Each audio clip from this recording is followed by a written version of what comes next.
Hello, everyone. I am your host, Melanie Blankenship, sitting in the studios once again here in Paso Robles for our weekly show of Nature's Neighbor, Growing from Our Roots.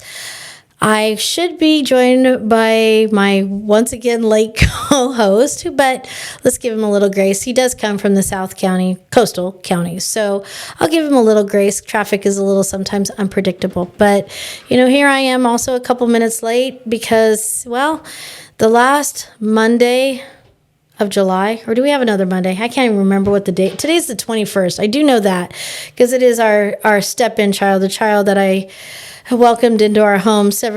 I do have one more Monday, welcomed into our home several years ago. Today's his 20th birthday. So I know that today is July 20th. So Griffin, happy birthday. And so I know the date, but at the same time, we do have 5 Mondays in this month. So that's also what's making this month a little bit different than normal.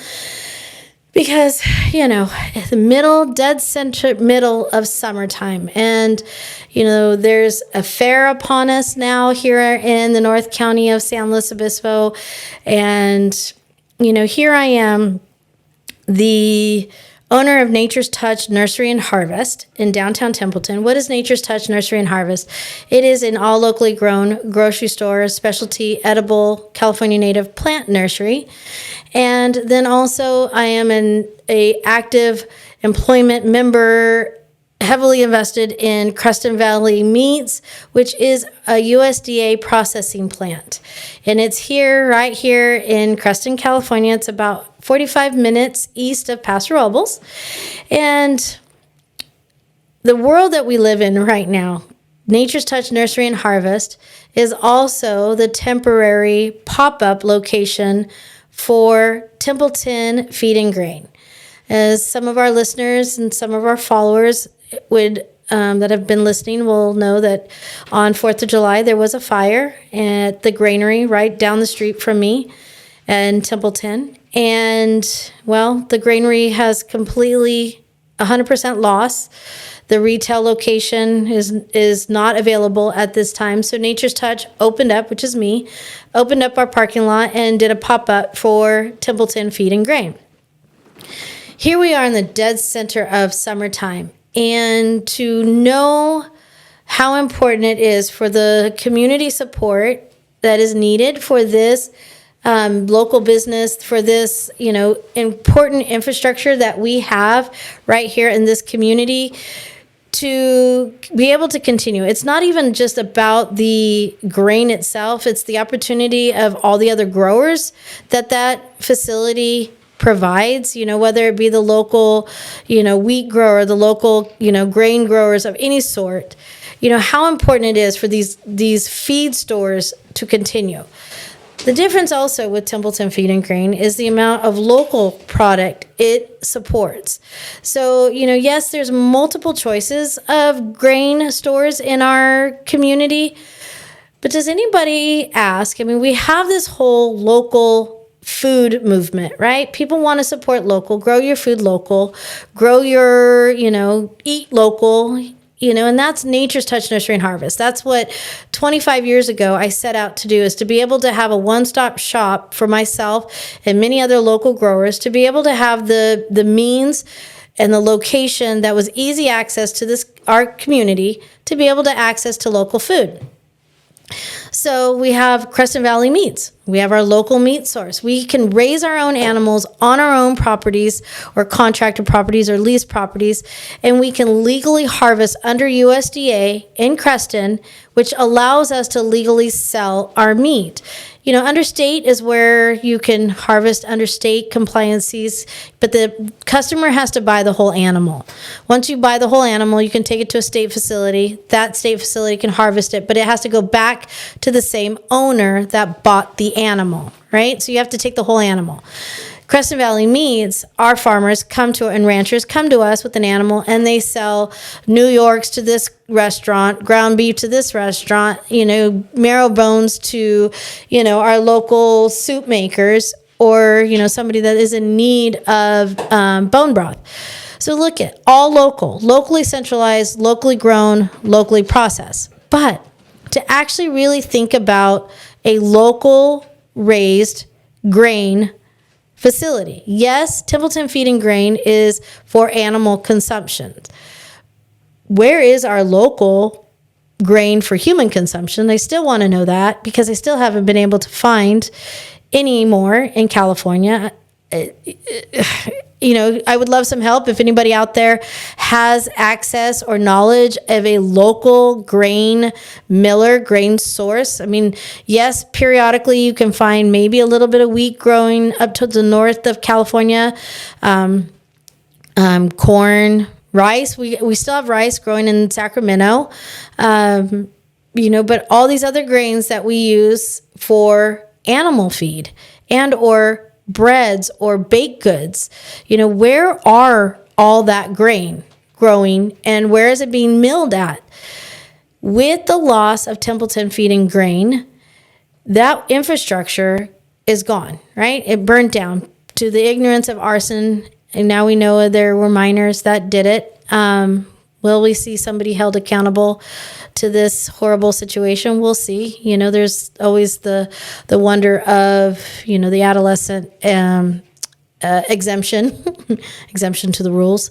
But at the same time is knowing that Templeton Feed and Grain had the infrastructure for local growers to grow, local within the regions of coming here, delivering to the granary right here in Templeton, milling, and locals could come and buy it.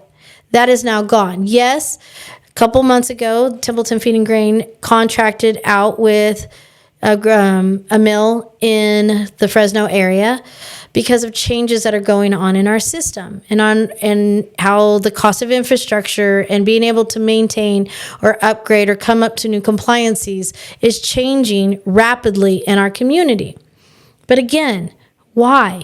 Why is this changing? Why are things disappearing? Why are things not as easy to find? Well, I'm going to sit here and say, and Josh should be here soon. He said he was going to be here in a couple minutes, but he's even later than a couple minutes today. But I'm going to sit here and say it's because consumers have changed it. That consumer demand is changing. And how many people have even thought about buying local grain for the animals that they feed? How about local dog food? How about local cat food? How about local chicken food? How about local pig food? I mean, there's that fair that's going on right now. How many of you that are going to go and buy an animal are willing to ask these individuals who've raised this and have these animals up for auction? Are you going to be able to go and ask them, how did they feed them? What did they feed them? Where's their source of feed? Because we are definitely at that stage of really needing to get to the bottom of these questions. We need answers, Josh. Wow. So he might be late and he's walking in, but at least he's bearing food in his hand, because of being late. I'm gonna put an alarm system on the one road into town, so that didn't help. I'm sorry, and I hope everybody's okay. Yeah, it didn't seem too major, but it definitely. Well, happy Monday, and happy welcome. Monday again. Yes, and all right. I'm going with. We didn't have our moment to speak before the show because you were late, but at the same time, I'm gonna just put it out there because again, what do I bring to the studio is what is being asked of me or comments or concerns that are coming to me as Nature's Touch Nursery and Harvest, Creston Valley Meats, but also now the big question about Templeton Feed and Grain. What is eye-opening to me is thinking about local. We have the movement, right? And it's there. I felt like it was growing before. I think it's sustaining and maybe shrinking a little bit in the overall demand and awareness of local food, where it's being grown, how it's, being brought to us, and what is actually really being consumed. Are people talking about or concerned about feeding their pets, feeding their farm animals local? And the reason why I'm saying that is because here we have that fair thing that's going on in our community. Everybody thinks that it's providing a local economy, that it's providing, you know, a local source of food. So hay or You know, yeah, where are a majority of these products coming from? I'm putting these questions out there because they're being asked of me. Now having Templeton Feed and Grain have a pop-up at Nature's Touch, you know, these questions are coming to me. You know, where are things being grown now? Melanie, do you remember we used to drive 46 and you would see fields of safflower? Or, you know, where's the wheat? Where's, you know, corn? Where are all, you know, our silage? Where are all these grains being grown? You know, we know rice is, you know, coming. A lot of rice is coming out of the California's doing a lot of rice. up in the Sacramento Valley area. But that's struggling because of drought, land use, property laws, property values. All of that's changing too, fast. So again, you know, that mill has brought awareness to the fact that it being destroyed by an act of arson and ignorance, but it's also bringing the awareness of it's gone. So there's now what? You know, yes, there's the grain. begging the question, you know, that people didn't want to see before. Exactly. Because it had been in place, sort of out of sight, out of mind. Not quite out of sight. I mean, it was definitely an icon, and now it being gone, it's changed the skyline. It's changing the conversation because I have never, I mean, people know that I've raised our own. People know that I have been invested with Crescent Valley Meats, of the place that has been harvesting my animals for food, for USDA legal sales for years. And now I'm active role in the company. You know, now those questions are really coming to me. Like, how did you feed your animals?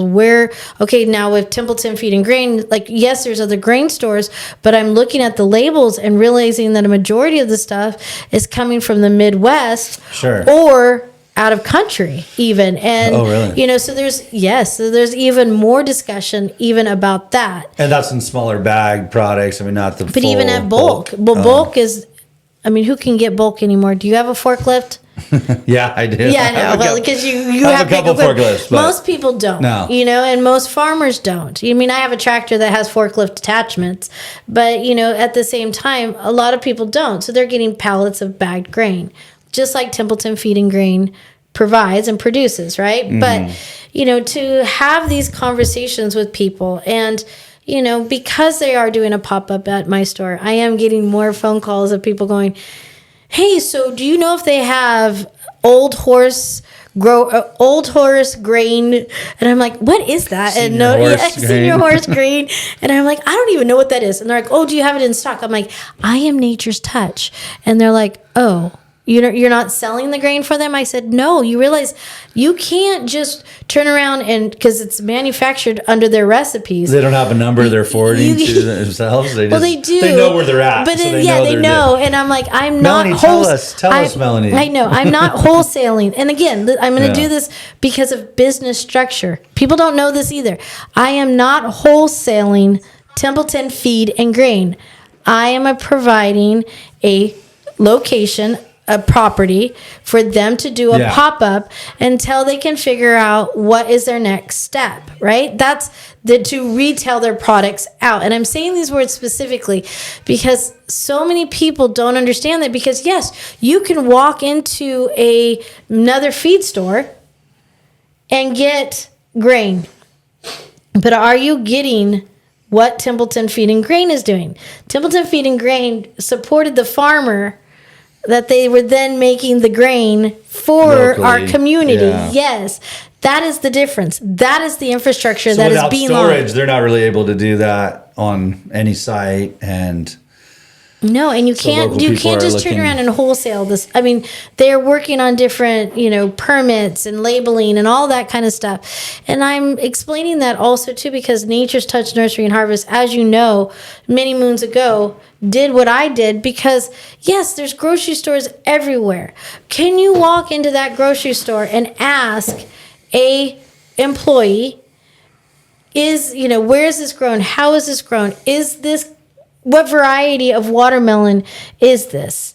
You know, and you're going to get more of it's red, it's seedless, it has seeds. You know, you're going to get generic. that. Very answers generic. and not very localized produce. I mean, there's very few programs I know throughout, all the grocery stores here. It's really, these are big corporations Yeah. for the most part, and they're, consolidating, and that's happening again with farms too. Yeah. I mean, especially through the Midwest, and so if there's any grains California. they're grown, I mean, they're over there trying to get, acreage that And honestly, was what in is this? multifamilies now What it's is under one this? name. This is a choice, but this is the choice that is also this infrastructure of of our community has thrived on for years.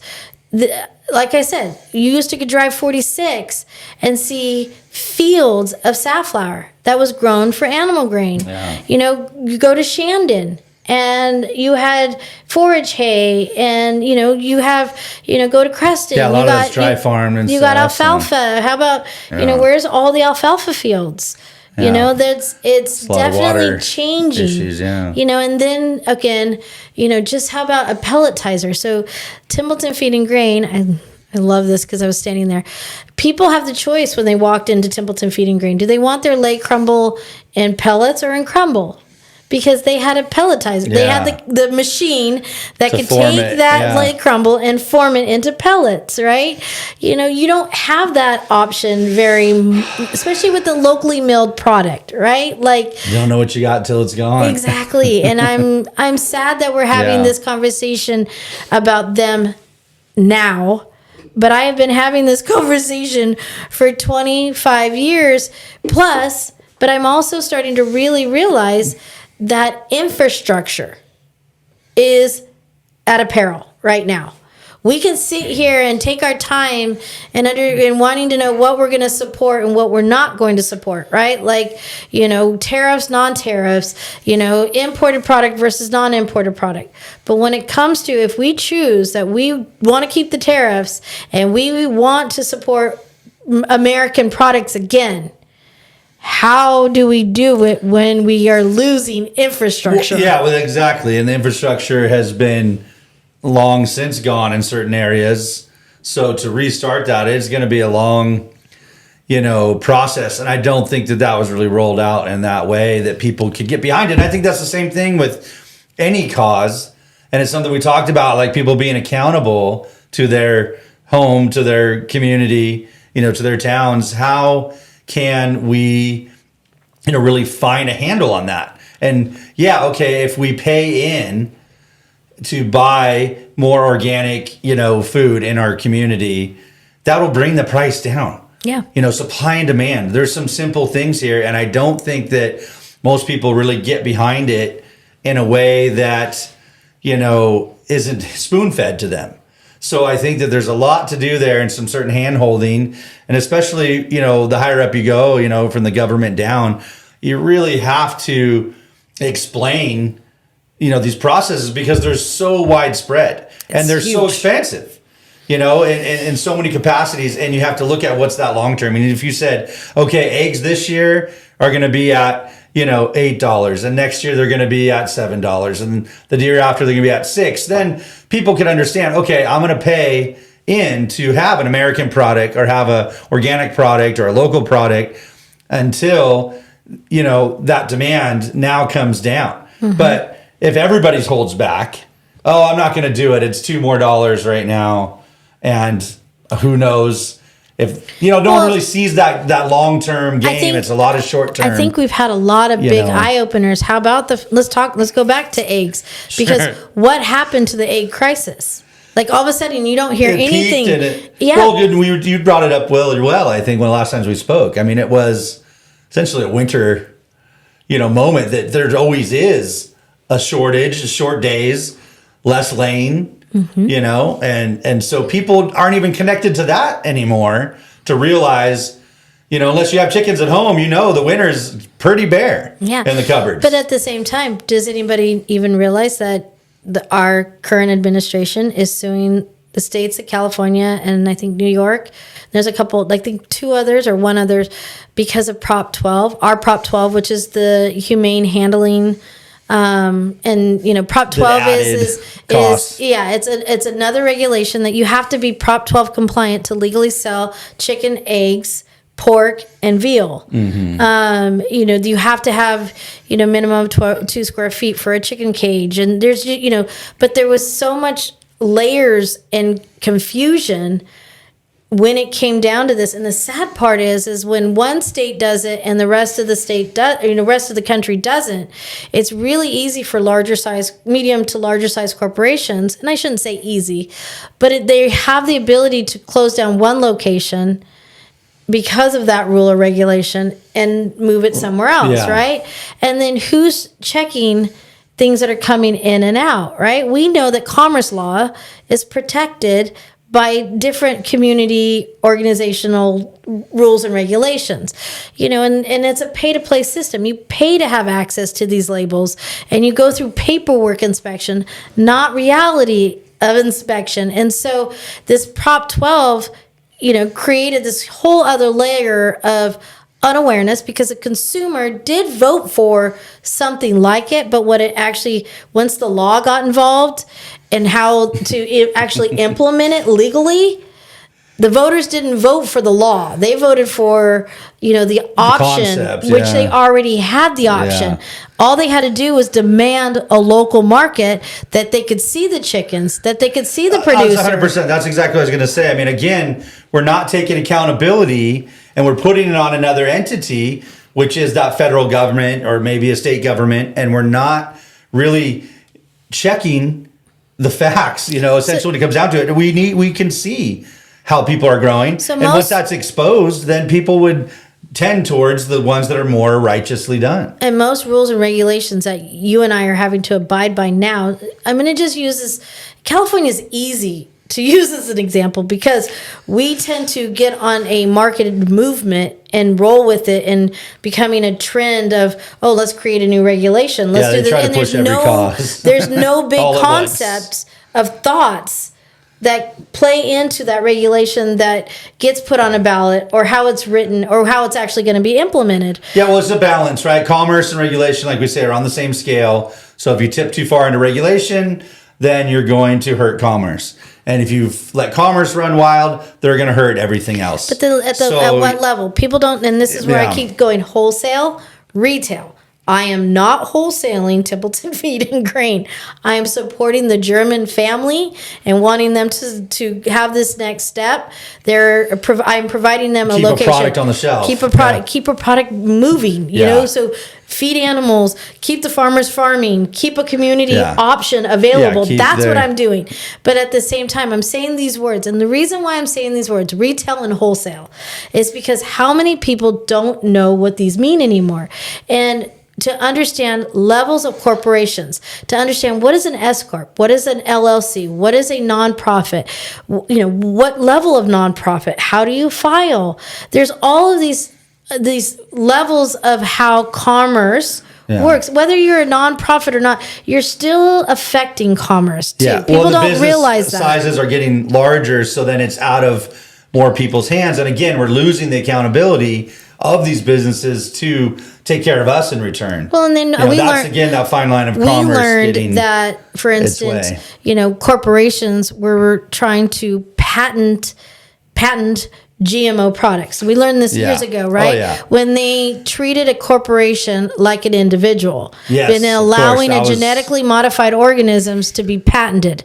So because there was a part that might have had a life to it at one time, they can genetically modify it with a chemical or some other type of application. That's what allowed them to be able to patentize. Corporations wanted that control, but individuals only had that control. That's when we allowed commerce law to override the let commerce go too far. Yeah. So, but the problem is the farmers were getting sued the because level of drift. of corporation has the controls of commerce, and this is what I'm trying to explain to people: is to understand what you're supporting. You can walk in to all these open for retail businesses or online shopping. You can click it and not have to think about it, right? But what are you actually supporting? Are you supporting what you voted for? Are you supporting... Or a neighbor. Yes. Are you supporting the way you want to live? Yes. Are you supporting how you want to see your future be? For instance, and this is again, Did I ever think that I would drive my road home and not see safflower growing? Back in the day, we used to have, and I was with my son helping him pick up some equipment and thinking about a catastrophe that happened many years ago of clear cutting oak trees, right? Oh, yeah. So you can just Google that one and you can figure out which one I'm talking about. But at the same time, I'm also thinking about it. So they got caught, right? Yeah. But at the same time, what was different from the generations before that were doing that, right?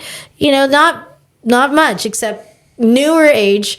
We don't want our oak trees clear cut because we're running out, right? Because everybody wants to develop and we understand it deeper than what we did before.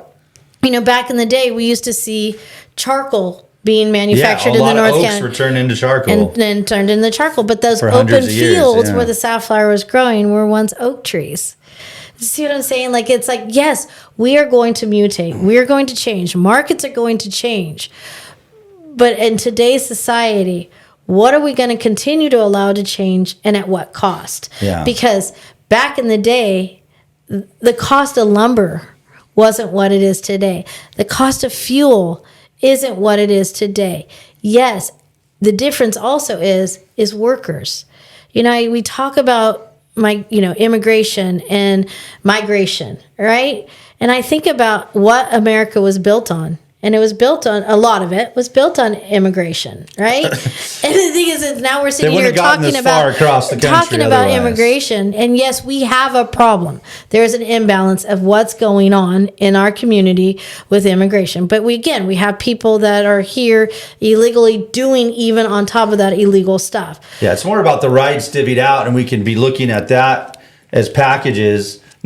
Are they physically on this side or not? Because that's something there's not a one size fits all. You can't stop any species or other certain things. Migration. Like the wind blows in things, all kinds of stuff can happen. So, that's really a farce. And why do they want to keep it? One race or what are we going for? I mean, that's not, what's the point of that? Let's talk about our neighbors, our fellow ancestors, all our tribes. Yeah. The name of your town. Why did mostly tribes migrate? Why did they move? Because weather changed. Resources changed, right? Abundancy changes per season, and same with weather, to be comfortable. And why do they have it now? Yeah. If you're rich enough, it's like you have your winter home, your summer home, and people go from north to south. They have snowbirds. Just live closer to the equators and never have, if you lived closer to the equator, you'd never have to worry about changing. Every day's vacation. Yes, exactly. You'd have tropical fruit all the time. That is awesome. But at the same time, it's understanding what we're willing to change for. We have a community that is so lost and is so uncertain for the loss and the change that has happened in Templeton. People are looking for a possibility to help or to a revenue to be able to make sure that they're going to be here. But what is it that we're really trying to keep here? Because at the end of the day, that family has recipes that they know how to make a local grain to feed our animals. Crescent Valley Meats. I wasn't going to talk about this, but it's weird how you put something in your thoughts and things start to come. I had a phone call today for Crescent Valley Meats. This girl called me and was like talking to us about our raw pet food. Yeah. And how she has always fed like this, but she always made it herself. She doesn't have the ability to make it anymore, but she's so afraid of changing her food because her dogs have become accustomed to this. And so we started talking about what Crescent Valley Meats does, how we do it. She goes, you're literally doing it like I do it at home, but you're doing it in a business structure. And I go, yeah. Also being being overseen by regulation, being compliant within the regulation. We keep everything at a legal, safe, clean temperature. Things are boxed and cleaned, ready for you to just use it. We have that convenience option in our packaging just so that, we make it easier for our customer. But at the same time, again, she was like, oh my gosh, I did not even realize we had this infrastructure literally in my backyard. And then I get to tell her that this infrastructure has been there for 25 plus years. And she was like, wait, what? I'm like, we have been doing raw dog food for As long as you've been doing it. years. And I said, but then I go on top of it. We're also a USDA processing plant. So this is where our resources come from, to make our raw Yeah. pet food. We're a zero Say waste, one zero stop waste shop. plant. Yeah. You bring us a healthy, raised locally animal that has never, gotten antibiotics right before it's coming to harvest, and it doesn't have to stick in a stockyard for forever right before it's being Yeah. harvested. You don't have that with us. Yeah. You have a perfectly farmed, Well, that's the beautiful better thing animal. about a regional economy. And I think too, as things have gotten more complex, and I guess when you were talking, I was thinking to that, like, it's really education is that battle. And that's something that I've used so much, even in our, kind of land restorations and doing open space parks or things. We really, don't want to tell people like, hey, keep out, or don't use this space, or don't access this space. Because again, that goes against the whole, village way and tribal way. It's like, no, go out and touch the plants, go out and touch and get the animals and the fish and the food from the hills. And so it's not about keeping things less accessible, it's about making them more accessible. And so what you guys are doing with dog food is making that product more accessible, so people don't have to do the processing at home. That does meet these regulations that have become so complicated. And so we have to know who to trust and who not to trust. And I think America has really become a minefield where companies will take advantage of people, and they'll use those niches, whether the word is organic or natural flavor or something to that extent. They really are able to bend and push on those rules that now cheapen that status or that paperwork, like you said. So where do we find these agreements, I guess is the right word. In Spanish, is de acuerdo. So the only thing I can think of is accord. Yeah. How do we find these accords between us that we, know what we stand for in a region? And so that's something where it is a mix of wholesale and retail, or commercial and, consumer, that really needs to feed off each other.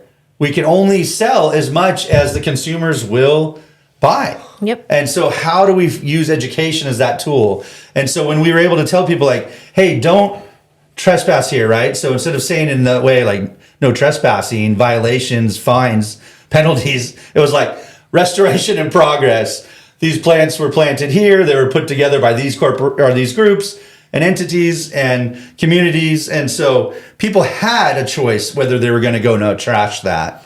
And, you really have 10% of the people that like to lead, 80% that like to follow, and 10% that live to mess it up. So, you might have really minimized what happens there, but with education to where people can see, why are we doing this, as a government agency, as a business front, that's where there's a lot on the businesses to educate the consumers. But like we said, there's some accountability of the consumers. They almost need a hotline. They're calling you every day like, hey, where do I get this and that? And it's like, we have the internet. We have all these resources now that people can get to things. I don't think people read. That's why I do a podcast. Well, I don't think people got as complex as the law got complex. They can hear me instead of read me. Oh. Don't read me. Don't. Yeah, reading is unfortunately dying in a hard way. Where you're like, I just want to. They're like, got 2 minutes. Listen to the video of it. Well, my really good friend is a reading tutor, and so I know how busy she is. People don't read. But do they comprehend? I think there's comprehension even beyond reading. So sometimes people will read these things or could read these things. Yep. They might have more questions at the end than they would. So, I do. Right? That's like being a professional. We have a lot of ins and outs to knowing these things so that we can help you. I try to help people streamline their environmental permits or building permits or things all the time with different land use, partners. So really, I do that with farming. I have a customer tomorrow that I'm going to go and decide if she can actually put bees on her land or not. Right? Yeah, there's regulations. We know that, and distances between hives and roadways and all these things. So there's something that everyone's got to come together. And I think when you could do it on that scale is the only problem here. It's not really, the resources, because we're not running shy of almost anything in America, whether we wanted to or not. Crazy, it's incredibly expensive. Yeah. And actually, that's just where, there's people that are starving and there's people that are throwing food away every day. So how do we find those? And it's going to be very hard at this bigger scale because that's too much communication. So how do we have maybe forums or places or gatherings where people, and I just think seeing each other in the community more, you're going to be able to ask each other those questions. And I always think back to the American Revolution when I think of that. I just picture Paul Revere and a quart of beer and like all these guys being able to talk through what they're revolutionizing their country. And so I think that to me that is sort of that model that I feel like America was based on. If I have any pride in America, it's really at that founding moment that we were able to say no to like a monarchy, to overtaxing, to kind of that overreach, and yes to independence. And that's what America sort of wrestles over now. Yeah. People, they're taking too much taxes. If we don't take these taxes, nobody's going to take care of this sector or whatever the conversations are. So I think we had that conversation with one of your jobs with CCNRs. I mean, it's so crazy to me how much our society now needs some kind of structure because people can't think for themselves. They don't know how to take responsibility for themselves. Yeah. Like, when you were talking about one of your projects that you're going to, have this green space and you guys are going to create a soccer field and a garden. And I'm like, that's going to be fun in the beginning until the work kicks in, until they have to try to start figuring out how to keep that soccer field green. And, how are they going to veggies cost? How much are the veggies costing? But also how much are they going to pay in water to keep that going? You know what I mean? And it's like, we want all this stuff, but can we afford to hold on to this stuff? Yeah. Can we afford to maintain this? And this is also going back to this infrastructure. There's so much infrastructure that is out there right now that is sitting vacant, that is sitting rotting. Right? Unregulated. It's not touched because people can't afford the regulation that is required to utilize that infrastructure. Yeah, right? So if we could put in a local ordinance or something that allows that. And I think that until you do it, you don't know. And so that's what we're losing. We're losing sort of that know-how. And then, let's go back to, there's the term grandfathered in, right? Well, in societies now, and especially San Luis County, they are not recognizing, and I say they, I'm referring to city and county regulators. They won't recognize grandfathered in. So you've been doing it there. That yes. And away. But what is regulation? Regulation is up to the interpretation of the county or the city or the state governments that are trying to enforce this, right? But when it comes down to it, it all bases on what is the law, right? And a lot precedent. of What is the precedent? But a lot of these regulations do not hold up in a court of law, right? And that's the last place you want to end up. Who can afford the law? I can't afford the law. Well, even to dispute the law. Yeah. Because then you're going to have to go to court and maybe you can win. I should have went to law school. Everything tilts into law in this country. I mean, that's how it's built. Yes. We know that. And, I just think, again, it's coming back to it. And that is why I love throwing these dinner parties and places for people to gather. Like I said, it's like Paul Revere. And so, I definitely am excited just to see people start at that base level. Because if you don't have it in your foundation, then you can't really build upon it. And I think that is the foundation of this country. And if anyone, across the aisle and these ways are going to agree on something, it's going to be on that Declaration of Independence and these rights, Bill of Rights that we have in this country. And that's where we can get to those nuts and bolts and we can say, okay, how do we follow this through? What is that? And having a storefront and commercial places allows more people to gather to know. So you holding that certain knowledge, and maybe, it is even just certain websites or gathering moments like workshops, but it's sort of rolled into marketing. But instead of selling people so hard and holding these costs over everybody's head, it's really about how do we share these resources and have regional pride and national pride and sort of culture essentially. And that's where other countries are so great at that, because they never sold out the grain sector, or they never sold out some of these resources to that point, especially around food and things we need every day. Well, let's talk about olive oil really quickly, and then I'm going back to your food event. But, olive oil, I like to use this one as an example because, in this country we have beautiful olive trees. and Yeah. very minimal olive mills, right? But we're lucky enough in this county, we have an olive press. We have two. Actually, county in Monterey County, we have three. But we have, Temple or More orchards coming on, yeah. Nature's Touch Nursery and Harvest.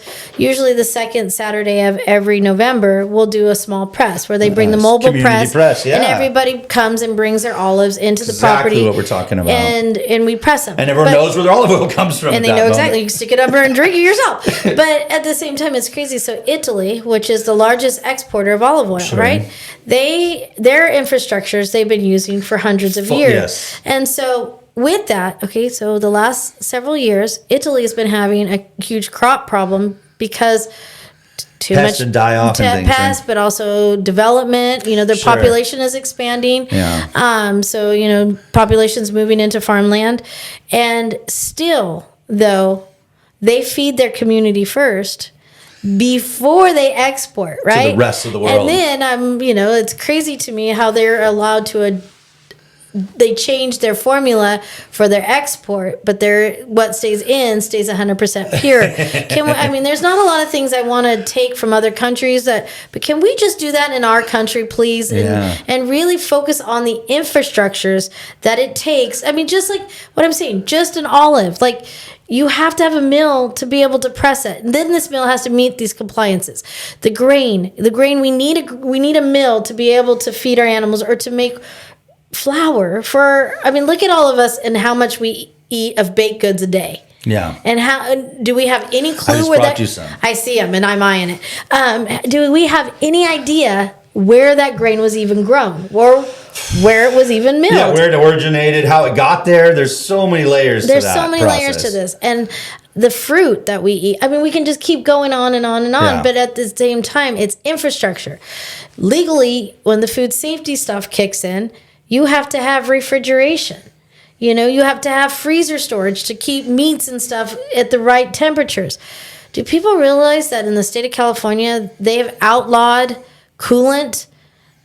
Each time we approve another one, they outlaw it a couple new of years later, formula. a new Yeah. formula.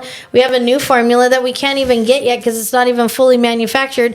So every time we have a refrigerator go down, we can't find coolant to recharge our coolants, Yeah. but we have to legally have that in order to be able to be legal to legally sell it. Yeah. So I'm putting all of this out there because the questions and the comments that I'm continuously getting every day as a business owner, everybody wants to act like they can do it, or this is theirs, or they do it like this, or they do it like that. But when it comes down to the questions, the basic questions of infrastructure and how do you do it, Yeah. it floors me every Yeah, day I to just had a look light bulb go off on that. and nobody really understands infrastructure. Yeah, and I think that is that scale of accountability we're talking about. If people really wanted to be accountable for, their actions, their intake, their outputs They want to be the popular. community. They don't. They do. Everybody wants a sound bite or what do we call those? A clip. We want a clip. Their 15 seconds They of want fame, their I clip. think they used to That's call all it. they want. They don't. Well, I don't think everyone's that shallow, but I think you're right. Like, look at the people that show up to press their own olive oil. Do you have a retail store? No, well, that was what I was going to say, is I think that if we can take your scale and push that more wholesale, and if there's less retail and more wholesale, that means the customers are coming in and they're active in the process. Got it. How will they understand it? How will they know? And how would you minimize how much coolant you need every year? By having less fridge space, because everyone takes it home. And guess what? Puts it in the fridge space they already have. Yep. So this is sort of that kind of, permaculture way, or like to call it the village way, and those things where like you sort of take and you hold it. Like I like to keep my lettuce in my front yard in the garden. Me too. I want to have my lettuce growing Yeah, but you're coastal. for weeks. I know we got shade. It grows under the avocado tree, great. But I'm was not not going to nice. brag about that. I'm just saying that I grow a lot of greens up here too, and even in the summer. But I think that why would you buy those greens at the store when they're going to rot in 7 days? Or you plant it in the front yard and you have it for 7 weeks. And same thing, if you're going to have a few olive trees, my God, you're going to get some leaders. And so why not press your own? I mean, I love I have family in Italy we're talking about visiting. I love all things Italian that are, like DOP, like from that place in the world. And that's what we need to have It's good here stuff. is that same pride. Oh, this is our California, like Napa wines. I mean, they're up there where they've hit other wines, and we won't talk about those layers. I got a great story about being in Napa or Sonoma, talking about how snobby Napa is, and then me telling them how snobby they are in Sonoma because I'm from Paso. True. So, I think that wherever you are, in whatever your region is, you're going to find something to be proud of. And I think being able to come down to the store and be part of things and be more active. And I think that's the key ingredient. People become too passive because they don't know how to do the process anymore or want to do the process and then they want to complain that there's regulation on this process. Like, guess why there's regulation? Because you won't do it. You are not being part of your community or essentially your intake. And so there's some level there. Bingo. And guess what? It's cheaper to do it yourself. And if you're too tired or old, you have some kind of kids in your family or neighborhood to do it for you. It's a continual loop. And I think that you America is just pissing me off in that way. Like if I'm going to be, and I'm trying not to cuss, man. Because I got you heated. Yeah. Well, I like to cuss too, but I'm just saying for emphasis. And I think that there's just so much. That's why we do a podcast. So much here that I just beg people to be part of it. Like I did these restorations now where you can't come out and just plant it and pay me. We have to do classes there. We have to eat the food that grows there. And I'm picking these people rose hips. I'm making them make mugwort salves. And again, I think one of my good friends, Angela from Herb School, will say that, this is bioregional living. And then you're really proud and you participate in your place. And so, go outside, do the things you need to do.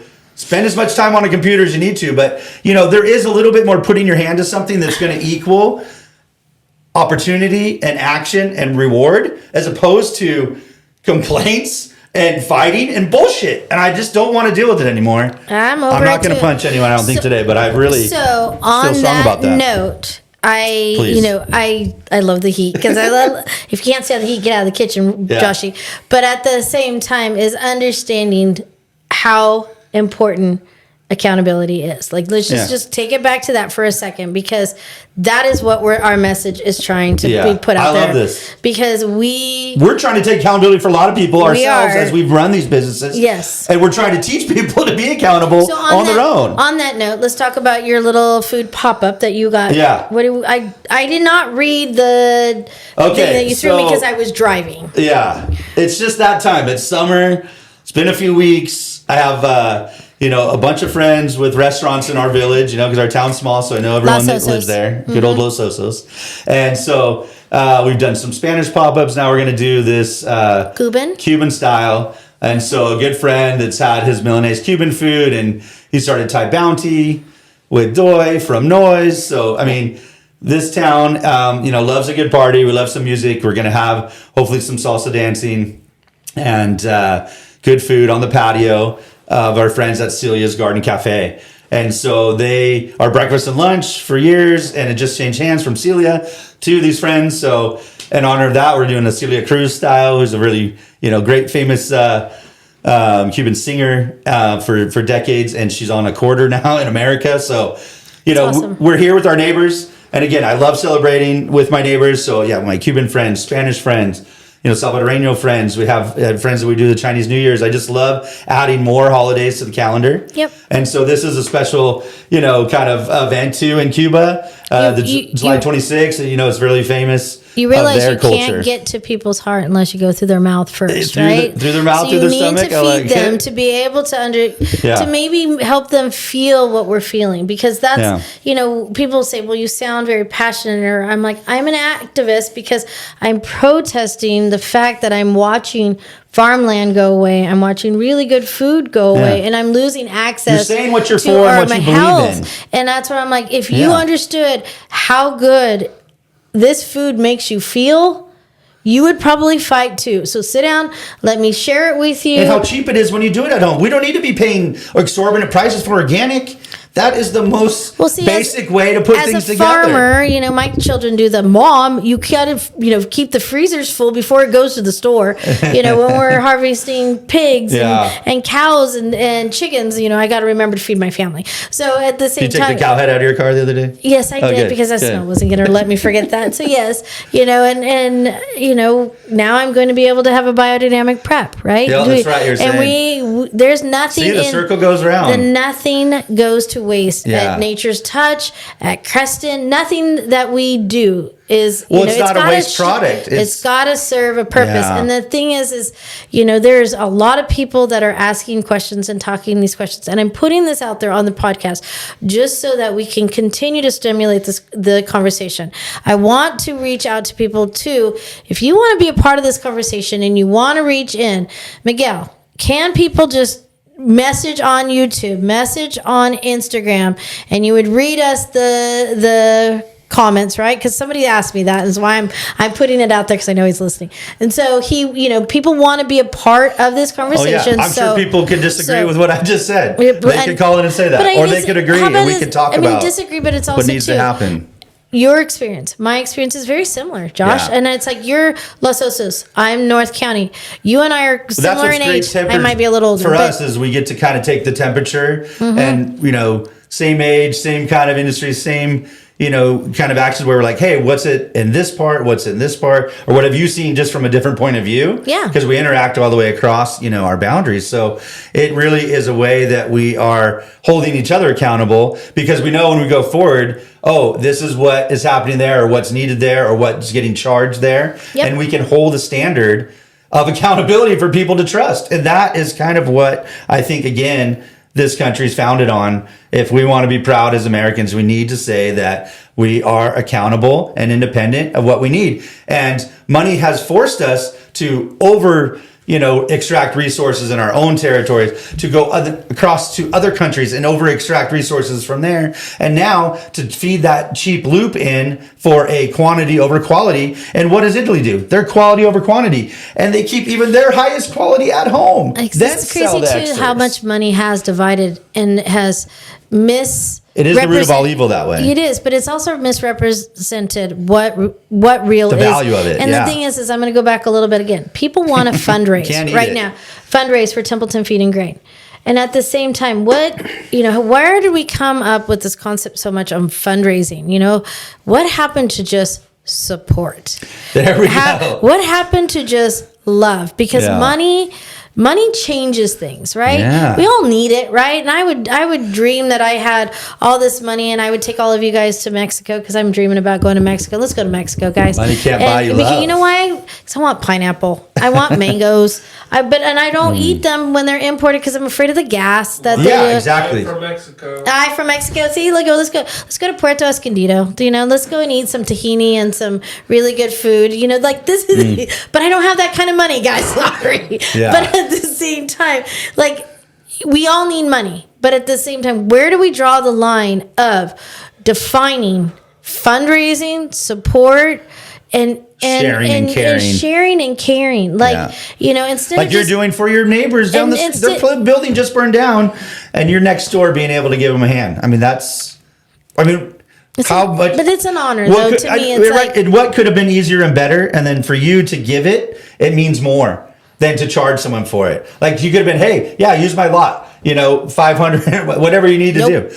But being able to give, and I always say you got to give to get. And so I feel like you get so much more back. If you take, you get what you put your arms around. Yep. If you give first, people might be like, oh my God, I can't believe it. I'm going to give you, the deed to my house, whatever it is that, they get to choose. Yep. What that means to them. And I think that economy and that part of the economy is what we need to talk about more. People are stuck in these dollars and cents, and they're in these little fences and invisible things like laws, like state lines, like frickin' Property frontera, whatever they lines. call that in English, Yeah. the border. Yeah. And so it's like you can really expectations, have a real life. There's real perceptions. costs and there's real life. And I think those things go like they're sort of invisible, and they're not really accounted for except for in that, just sort of human spirit. And I think that's all it is. And once you get that feeling, or that's what happened for me to start doing what I was doing, every time I gave something away or volunteered, it only came back to me like tenfold. I was and I put learned out, how to do that. And maybe even my little honoriness that I volunteer. put out a little, maybe it might be a lot, but my honoriness, my ability to speak up or speak out or call out, right? To be independent, 'cause it was your name. I also am not afraid of Yeah. that to come back. So Yeah. when I put it out there, I have no fear That's why in it we're coming here back spewing because, this but right it's now. better be equal to equal. Now, if it's an attack, you better be prepared, right? I'm just saying, but that. But at the same time, I put out there Forget what about it. I want to come back. Yeah. Because Golden rule. That's like what you learn in kindergarten. I never know if tomorrow is going to be like Yeah. today, right? Like, is the rug going to get pulled out from underneath Yeah. me? I used to say, you know what? When government walked in, take it. You know why? Because I built this. I can rebuild this. But I'm not saying that anymore because I could not Taking so afford, much. even though I am, many years in this business, I have had a beautiful life. I have beautiful luxuries. I'm feeling like I have too much sometimes now. I just want more time with my husband. Something happened at 50 where I realized I'm like, ooh, I don't have that much time. Like, am I going to get 25 years? Am I going to get 35 years? Am I going to get another 50 years with him? To be able to do all these things that we Sit on the dreamed beach of. in Mexico, yeah. I mean, he wants to just sit on the side of the hill and look at what we've built. Yeah. Right? Like, that's all we want. We don't want anything more than what we already have. Yeah, to sit on the porch and watch the next generations do the things that you built and use. I mean, like you said, 400-year-old olive orchards in Italy. Those are economies that are long-lasting and happy and healthy. Mm-hmm. They have the most days off, in the calendar year. They have festivals for sardines, for lemons, for basil. They're just want a grateful party. for what they have. And when you celebrate what you have, you're not worried about what you don't have. And so I feel like in America, like we're saying, we really need to see that. If you want less government, then you need to give to your neighbor more. Yep. Instead of calling them an asshole or saying that you can't talk to each other because you don't agree on the politics. Like, I would never let that get in the way of anyone that I know. Me neither. You know what I mean? I might argue with them. I might use some choice words, whatever it is, but I'm never going to discount that person because they feel a certain way or they have a certain religion or whatever it is. It doesn't matter because at the end of the day,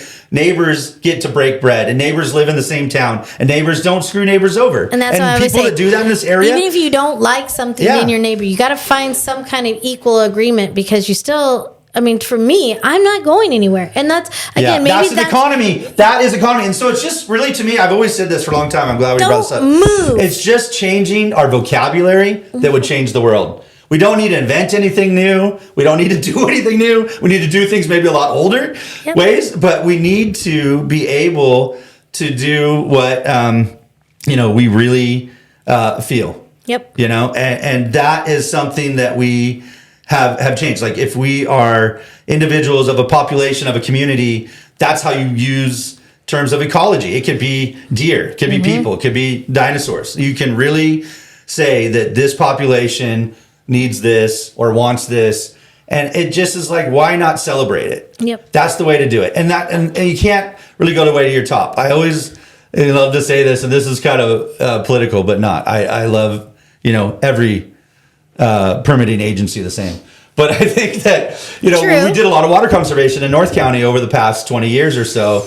And so as part of it in different capacities, I worked with, all the cities in which ways, but, from talks to City of Paso was trying to say that you needed to water on certain days and people would get fined if they didn't use their water days. And so we're helping people adjust sprinklers to drip, to not waste, or to be able to run when we needed. And then Tascadero Mutual Water Company, a long-standing company, so it had been a corporation or an entity for 100 years. So it operated in a really an older way, which was beautiful that it could give out money to people as a reward. So it's sort of like the carrot and the stick. And so one was like, I'm giving you all stick. Okay, so the other company was able to give rebates. Who's giving now? I mean, with everything that's going on, in both of those situations that you've been involved in, who actually succeeded in the end result? Like, who actually is conserving more water, Tascadero or Paso? Call and find out. Let us know. But I think there's more hotels to prove it. there you go. Just saying. Yeah. But at this note, Josh, we are close to time. But because you were late, we ran out of time. But at the same time, I know where you're going. You're going in the sense of We have to find a solution. Just start now. Just start now. We I don't mean, have to no wait. one's going to rescue you. Nope. Do it yourself and And ask for help when you need it from your neighbors. If you want to see things here, It's the most vulnerable if you thing you want can do. to know what something is, how it's really affecting that business or that person, call that person.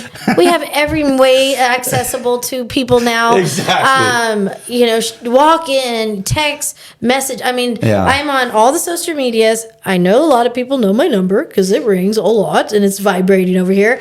Constantly. Constantly. Heard this. I do have two phones. I have a Crescent Valley Meat yeah. phone and a Nature's Touch phone. Yeah. So you can get me at either Baller. one. Yeah. Baller. Oh, yeah. Drug dealer. So, you can reach me anywhere and you can ask and I will share resources.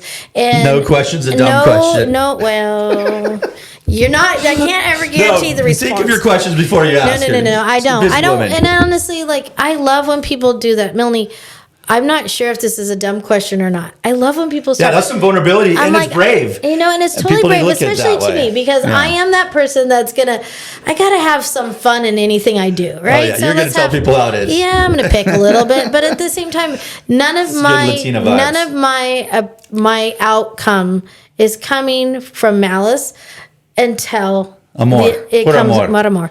So it's important to know.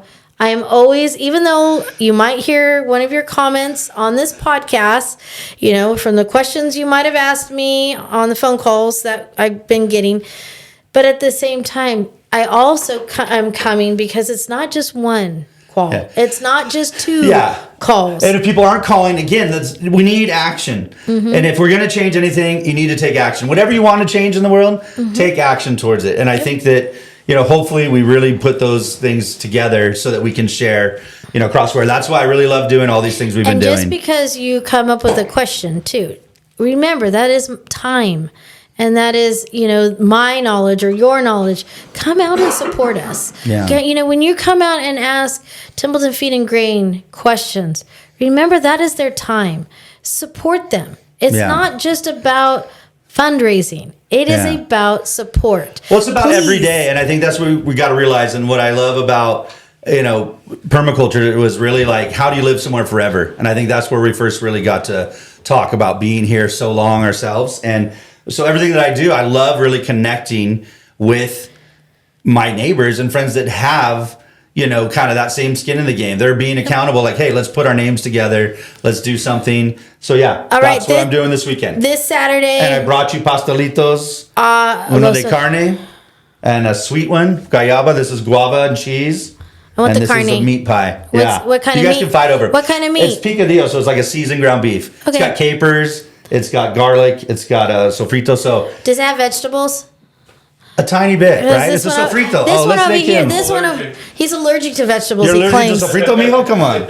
He's got to puff No me pastry on mientas. it. Eat Don't around lie the to me. pastry about the puff But pastry. so yeah, this is a big Cuban style event, and we're going to be doing it at Celia's restaurant. We're hoping to get them to be able to use and have some nighttime action in Los Osos, so we could gather and we can continue these conversations.